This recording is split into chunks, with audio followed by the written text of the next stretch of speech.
Okay, Ellie. Mind the house. Good girl. Good morning. The guys that are moving out have painters in.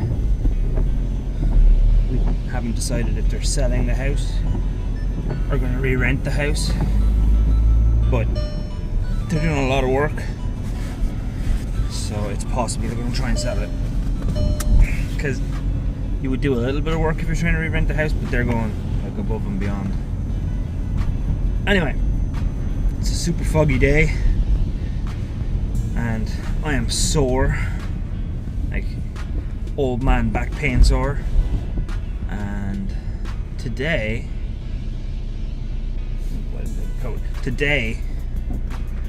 I'm going to be cold if I'm working outside. I'm going to be working outside and I'm going to turn around and get a coat, I think, because I don't want to freeze to death. So that's what I'm going to do.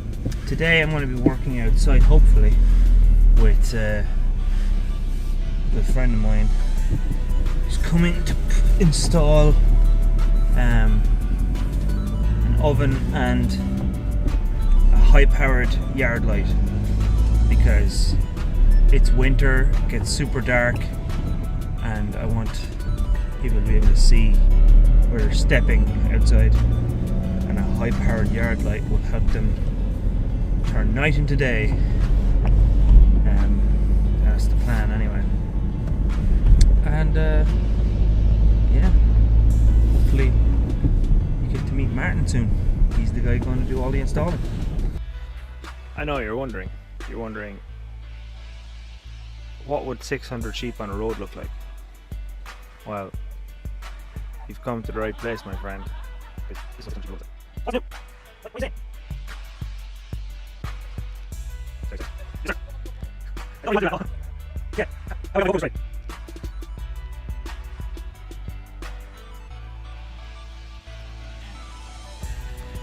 Really fast. Really go straight. That was really thick.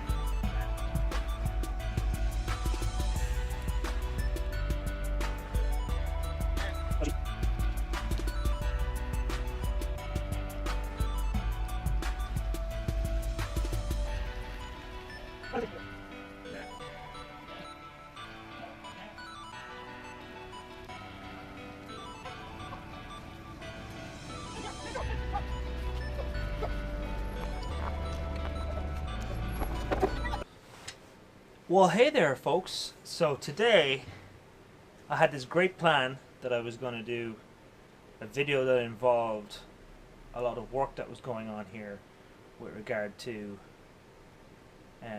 some electrical cabling being run for a new cooker that was being installed, and a really powerful outside light, because in the winter at 5 p.m. it's like pitch black here, so this light, it's like turning nighttime into daytime. However, the guy who was doing the work didn't want me to video him, so I have video of him, but he refused to let it go on Facebook, or on YouTube, should I say. So, new plan. And the new plan is to do Yellow by Coldplay, which is on the Trinity initial grade. So this would be a good piece to start out with if you were just learning how to read drum music, and if you're just starting with drums. And it opens up, if you know Yellow by Coldplay, it's a really good song. It opens up with an awful lot of playing on the crash. Now usually the crash only gets played once, at the end of a fill maybe. But in this scenario we're going to be using the crash for the rhythm on the right hand. So it's going to be 1 and 2 and 3 and 4. That's the first bar. So that 3 and has bass drum underneath it. 1 and 2 and 3 and 4. The next bar you can see there, the line with the 2 dots, that's a repeat. So that means they want you to play that bar again. 1 and 2 and 3 and 4. Another line with 2 dots, another repeat. 1 and 2 and 3 and 4. Then we have a slight change on the 4th bar. Bass, bass, snare on 1 and 2. Bass, bass, snare on 3 and 4. 1 and 2, 3 and 4. Sound good? The next line starts out the same as bar 1. 1, 2, 3, and repeat. 1, 2, 3, and 4. Repeat. 1, 2, 3, and 4. And then 1 and 2 end of the next bar, which is bar 8, starts the same. 1 and 2, and then we have all snare 3 and 4, and 3 and 4. And that's the intro to the song. Okay. Then we start our verse. Instead of playing crash now, we come back down to the hi-hats. We know it's hi-hats because the crash is an X that's up higher and has a circle around it. These X's are down sitting on top of the top line, and they don't have a circle around them. So it's a typical hi-hat. 1 and 2, 3 and 4. Repeat. 1 and 2, 3 and 4. Repeat. 2, 3 and 4. Repeat. 2, 3 and 4. Next line. 1 and 2, 3 and 4. 14. 1 and 2, 3 and 4. And now we get 2 lines and 2 dots. This is a section repeat. So I describe this as like a portal that pushes you back to the first double line double dot, which we can see on bar 9. Or maybe a spring or something, it bounces you back. But basically it's to get you to repeat an entire section. So you'll see there's a double line double dot at the start of 9. We play past that, and when we get to the partner of that, which is the double line double dot facing us at the end of a bar, that pushes us back to the first bracket of it, which is at bar 9. So once we get to 14, we automatically jump back to 9 and play that section again. 1, 2, 3, 4, 10, 2, 3, 4, 11, 2, 4, 12, 2, 4, 13, 4, 14, 4.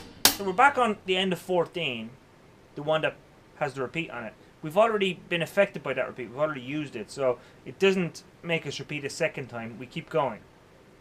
What happens on bar 15 is the exact same beat, but we have trashy hi-hats. Now, trashy hi-hats mean that you loosen the pressure on your pedal. You don't open it completely, because that's open hi-hats, pretty obviously. So you can't see trashy hi-hats. Closed looks the same as trashy, but you can hear a difference. So this is closed, and this is trashy.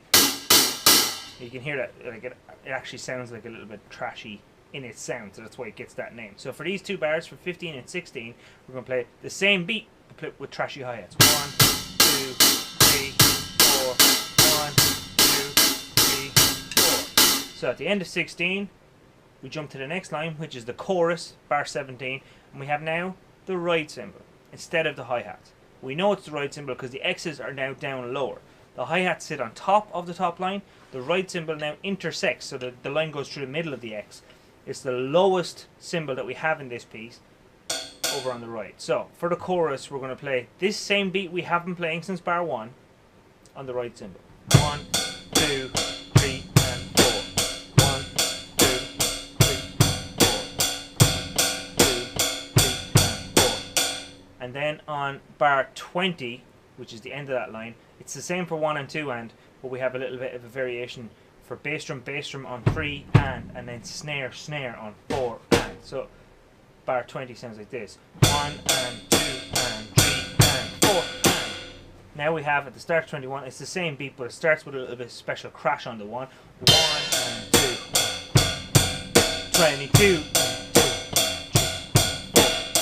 23 starts with a bass drum and crash. 1 and then just bass drum 2, bass drum 3, bass drum 4, and then that will be 23. 24 goes 1, 2, 3, and 4, and. So we have snare drum and floor tom being played together on 3 and 4, and we still have that bass drum continuing on 3, 4. So 23 and 24 is 1, 2, 3, 4, 1, 2, 3, and 4, and. Bringing us to our outro, which starts on bar 25, and it's identical to the beat that we do in the verse, but it's now got the crash over the top instead of the hi-hats. 1, 2, 3, 4. 1, 2, 3, 4. 1, 2,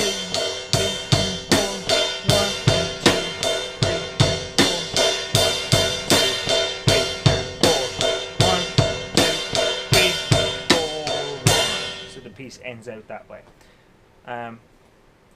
It's been a quick lesson, but that's it. It's a great piece to play. I'm going to try and add in the music lines to this video, so you can actually read it as you play. And hey, you know what? If you learned this, let me know about it. Let me know how you got on. And yeah, thanks for watching. This one, I got a message earlier on. So like an hour ago, Gavin, who was one of the guys I used to teach, put a comment on saying he was enjoying watching the videos, but he'd like a lesson-based video. So this one's for you, Gavin. And yeah, thanks for watching, guys. And I'll see you tomorrow.